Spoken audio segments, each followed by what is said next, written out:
আপনি একদম মানে রিপোর্টিং থেকে মূলধারার গণমাধ্যমের এখন নীতি নির্ধারণ পর্যায়ে কাজ করছেন, ফলে এই গণমাধ্যমের স্বাধীনতা এটা নিয়ে সবাই কথা বলছেন, কিন্তু বাংলাদেশের প্রেক্ষাপটে গণমাধ্যমের স্বাধীনতা জিনিসটা আসলে কি? কয়েকদিন আগে প্রেস ফ্রিডম ডে উদযাপিত হলো, কেউ কেউ বলেন প্রেস মানে চাপ, ফ্রিডম মানে হচ্ছে স্বাধীনতা, মানে চাপ দেওয়ার স্বাধীনতা, এটা মালিকের, সরকারের, অন্য রাজনৈতিক দলের, বিজ্ঞাপনদাতার। ফলে গণমাধ্যম আসলে বাংলাদেশে কতখানি স্বাধীন, নাকি এটা কেবলই মিথ? ধন্যবাদ আপনাকে। আসলে এখানে এখন পর্যন্ত যে দুই ভাই কথা বলেছেন, যথেষ্ট প্রাজ্ঞ, বিজ্ঞ এবং দীর্ঘ কেরিয়ার তাদের সাংবাদিকতার। আমি ওই অনুপাতে অত ভালো বলার কথা না, তবে আমার মাঠ পর্যায়ের কিছু অভিজ্ঞতা আছে, সেটা থেকেই কথা বলছি। আর সাংবাদিকদের সংগঠনের সাথে ওতপ্রোতভাবে জড়িত, তাদের সুখ দুঃখ, তাদের সাথে থাকার যে অভিজ্ঞতা, সেটা থেকে বলতে পারি। কামাল ভাই যেটা বলছিলেন যে আর্থিক সমস্যাটাকে বড় করে তুলে ধরেছেন, হ্যাঁ, এটার সাথে দ্বিমত করার কারণ নেই। তবে আমার যেটা মনে হচ্ছে, বাংলাদেশের সব কিছু সমস্যার সাথে রাজনৈতিক সমস্যা সবচেয়ে বড়। এই রাজনীতি যখন ঠিক নেই, তখন অন্যগুলোর উপর এটার একটা প্রভাব পড়েছে। রাজনৈতিক কারণে যেরকম গণমাধ্যমের গলা চেপে ধরা হয়, ঠিক তেমনি বাংলাদেশের রাজনীতির কারণে কে কোন স্কুলের শিক্ষক হবে, কে কোন জায়গায় বিয়ে করবে, এটা পর্যন্ত প্রভাব পড়ে। তো আমাদের গণমাধ্যম ব্যবহৃত হয়েছে অপরাজনীতির স্বার্থে বিভিন্ন সময়ে।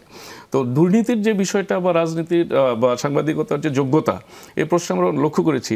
আমরা যখন ছোট ছিলাম তখন যে দেখেছি কারা সাংবাদিকতা করে, যারা একটু অগ্রগামী চিন্তাভাবনার লোক, যারা একটু লেখাপড়া করে, লেখাপড়ার খোঁজ খবর রাখে, দেশ বিদেশের খোঁজ রাখে, তারা লেখার জন্য, তখন তো আর টেলিভিশন ছিল না, তো তখন লেখার জন্য, নিজের লেখা প্রকাশের জন্য এদিকে, এই মাধ্যমের দিকে এগিয়ে আসতো। পরবর্তীতে দেখা গেল যে এদেরকে সম্মান করে, রাজনীতিবিদরা সম্মান করে, যারা ক্ষমতায় থাকেন তারা সম্মান করে। এগুলো দেখে টাউট বাটপাররাও সাংবাদিক হওয়ার চেষ্টা করলো বা সাংবাদিকতার মালিক হওয়ার চেষ্টা করলো।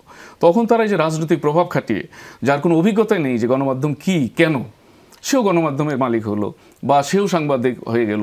দেখবেন ঢাকা শহরে বিশাল বিশাল বড় গাড়িতে সাংবাদিক নিয়ে ঘুরতেছে, এত কোণার মধ্যে ছোট্ট একটা দৈনিকের না হয়তো নাম লেখা আছে, দৈনিক আজ আছে কাল নাই, এই টাইপের। তো দুর্নীতির সাথে জড়িত আমরা দেখলাম, বিশেষ করে গত ১.৫ দশকে যে আলাপগুলো হয়েছে, গণমাধ্যম খবর প্রকাশ করতে পারেনি, কাজ করতে পারেনি বা সরকারের চাপে ছিল, তখন দেখেন যদি আপনি দুর্নীতির সাথে কারা জড়িত ছিল, সর্বোচ্চ একটি হাউজের হয়তো ২ বা ৪ জন। বেশিরভাগ লোকই ঠিকমতো বেতন পাচ্ছে না, কাজের পরিবেশ পাচ্ছে না, অ্যাসাইনমেন্টে যাবে তার যে ইকুইপমেন্টের সাপোর্ট সেটা ঠিকমতো হচ্ছে না, কিন্তু ২-৪ জন খুব রমরম আছে। তারা কি আসলে অভাবের কারণে দুর্নীতিগ্রস্ত হয়েছে? মোটেই না, তারা স্বভাবের কারণে। তারা এই যে রাজনৈতিক প্রভাবের বলয়ের মধ্যে থেকে নানান কিছু করা যায় পেশাটাকে অপব্যবহার করে, সেই দিকে আগ্রহ দেখিয়েছে। এখনও বিভিন্ন অফিসে গণমাধ্যমের আমরা যে যাই, বিভিন্ন সময় অনেকের সাথে ইন্টারেকশন হয়, অনেকেই ভালো সাংবাদিকতা করতে চায়।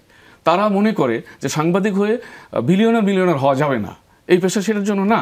এই পেশায় সে দেশের জন্য, মানুষের জন্য সরাসরি কিছু বলার বা লেখার বা করার সুযোগ আছে, সেজন্য সে করতে চায়।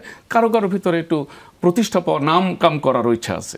কিন্তু এই পেশার থেকে অনেক টাকা করতে হবে, এইটা যারা চিন্তা করে বা করেছে কিছু, তারা এই পেশাটাকে ধ্বংস করেছে। আর আপনি যেটি আর্থসামাজিক পরিস্থিতি, কোনোটা থেকে তো কোনোটা ছাড়া না। আপনার আমরা জানি যে ইঞ্জিনিয়ার সেটা ভালো স্থাপনা তৈরি করবে, সে দেখা গেল যে রডের পরিবর্তে বাঁশ দিয়ে দিচ্ছে, সে তো এইটা পড়ে নাই। একজন ডাক্তার যখন লেখাপড়া করে, তার শেষ ইন্টার্নের দিকে যায়, সে শপথ করে মানুষের কল্যাণে কাজ করবে। সে কি করছে? সরকারি হাসপাতাল থেকে রুগী ভাগিয়ে নিয়ে তার বেসরকারি হাসপাতালে যাচ্ছে। তো টোটাল যে আর্থসামাজিক অবস্থাটা ভেঙে পড়েছে, সেটার প্রভাবের কারণে হোক বা রাজনৈতিক আপনার দুর্বৃত্তায়নের কারণে হোক, তার প্রভাব গণমাধ্যমে পড়ছে।